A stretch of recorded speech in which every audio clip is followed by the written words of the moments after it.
अध्याय 17 श्री गणेशाय नमः। मागील अध्यायी कथा सुंदर प्रख्यात जे मुंबई शहर तेथे येऊन स्वामी कुमार मठ स्थापिती समर्थांचा स्वामी नामाचे भजन त्यांच्या चरित्राचे कीर्तन त्याहुनी व्यवसाय अण्ण स्वामीसुत नेनती स्वामीसुताची जननी काकूबाई नामे करुणी तिने हे वृत्त ऐकुनी दुःख केले अनिवार्य। निज मातेचा शोक पाहून दुःखित झाले अंतःकरण तिये लागी सावरून धरिले सत्वर प्रेमाने नाना प्रकारे स्वामीसुत मातेचे समाधान करीत मधुर शब्दे समजावित परमाष्ट गोष्टी सांगोनी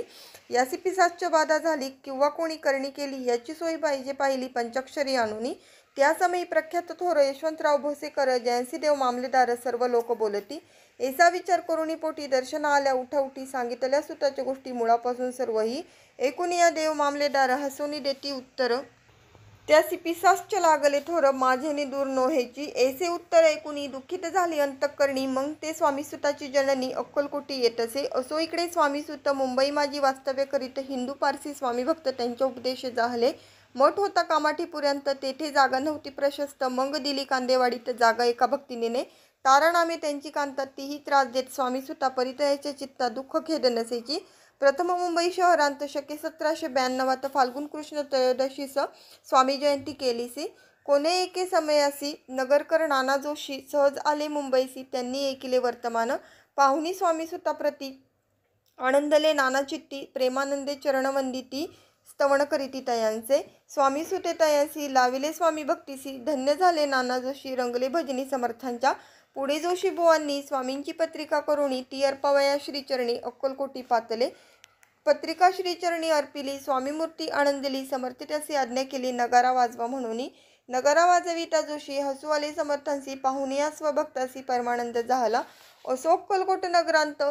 शके 1793 प्रथम स्वामी जयंती करीत स्वामीसुत आनंदे छेलीखेडे ग्रामात स्वामी प्रथम प्रकट होत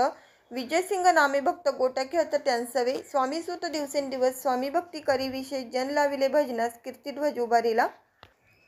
मना माझी धरुणी कामना कोणी येताची दर्शना त्यांची समर्थ करीती आज्ञा सुताकडे जावयाची स्वामीसुत त्यांप्रती मनांतील खूण सांगती एकूण या जनचकित होती वर्णिती ख्याती सुताची एकदा सहज स्वामीसुत अक्कलकोटी दर्शना येत तेव्हा समर्थ राजवाड्यात राहिले होते आनंदे स्वामी दर्शन घेतल्याविन तो नसेवी उदकान्न ऐसे दिवस झाले ती निराहार राहिला मग वाड्यासमोर जाऊन आरंभिले प्रेमळ भजन जे करून रसे भरले पूर्ण ऐकले आतून राणीने सेवकांची म्हणे सत्वरी तुम्ही जाऊन या अवसरी त्या साधुते मंदिरी प्रथम या आणावे पाहून या समर्थांसी उल्हास सुताचे मानसी धावून या वेगेसी मिठी चरणी घातली नीच सुता ते पाहुणी आनंदले समर्थ मनी कर फिराविला मुखावरुणी हस्ती धरुणी उठविले अक्कलकोटी त्या अवसरी बहुत होते सेवेकरी परिसमर्थांची प्रीती करी स्वामीसुतावर होती स्वामीसुते रात्रंदिवस समर्थांपुढे करीती भजन पायी खडवा घालून प्रेमरंगे नाचती एके दिवशी श्री समर्थ बैसले असता आनंदात स्वामीसुत भजन करीत पायी खडवा घालून एकांत समय साधूनी समर्थ सांगती तयाकानी आम्ही जातो निज धामी वारसा पुढे चालवावा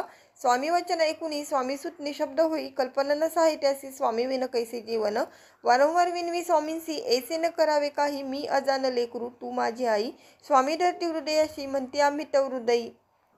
वास करू निश्चयी चिंता न काही करावी असो मग स्वामीसुत ते स्थळ सोडून त्वरित नगराबाहेर येत मार्ग धरीत मुंबईचा स्वामी वचनी दुखावला अंतरी बहुखिन्न झाला परतोनी नाही आला जन्मवरी अक्कलकोटी त्या दुःखे उत्तरोत्तर क्षीण झाला स्वामीसुत दुःख करी दिवस रात्र चैन नसे क्षणभरी तोच रोग लागला शेवटी आजारी पडला ऐसा समाचार समजला अक्कलकोटी समर्थाते स्वामीसुताची जननी राहतसे त्या स्थानी तिने हे वर्तमान ऐकुनी विनविती समर्थाते मग समर्थे त्या अवसरी मुंबईस पाठविले सेवेकरी म्हणती सुता ते सत्वरी मज सानिध्य आणावे परिसुत्या सांगती आला नाही अक्कलकोटी विरह दुःख त्याचे पोटी रात्रंदिन सलत असे मग सांगती समर्थ त्यांची घालून पेटीत घेऊन यावे त्वरित कोणीतरी जाऊनी तथापि स्वामीसुत पाही अक्कलकोटी आला नाही दिवसेंदिवस देही क्षीण होत चालला शेवटी बोलले समर्थ आता जरी नये सत्य तरी तो भरुणी यथार्थ ठेवली ती उडुकी याचा अर्थ स्पष्ट होता तो समजला स्वामीसुता परितो न आला अक्कलकोटा जीवित परवा न केली आजार वाढला विशेष श्रावण शुद्ध प्रतिपदेस केला असे कैलासवास सर्व लोक हळहळती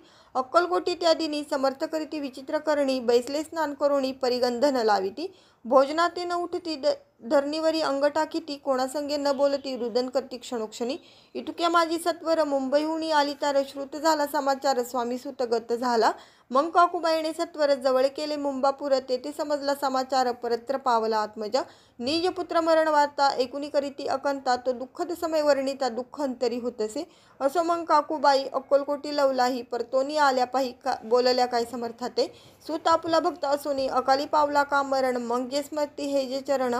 त्यांचे तारण होय कैसे. समर्थ बोलले ती येसी उल्लंघिले आमच्या आज्ञेसी, संधी सापडली काळासी ओढुनी बळेची मग नेला. धन्य धन्य स्वामी कुमार उतरला बहुदधी दुस्तर, ख्याती झाली सर्वत्र कीर्ती अमर राहिली. इति श्री स्वामी चरित्र सारामृत नाना प्राकृत कथा संमत भाविक भक्त परिसोत्त सप्तदशोध्याय गोढा. श्री भगवान चरणार्पणमस्तु. श्रीरस्तु शुभम भवतु.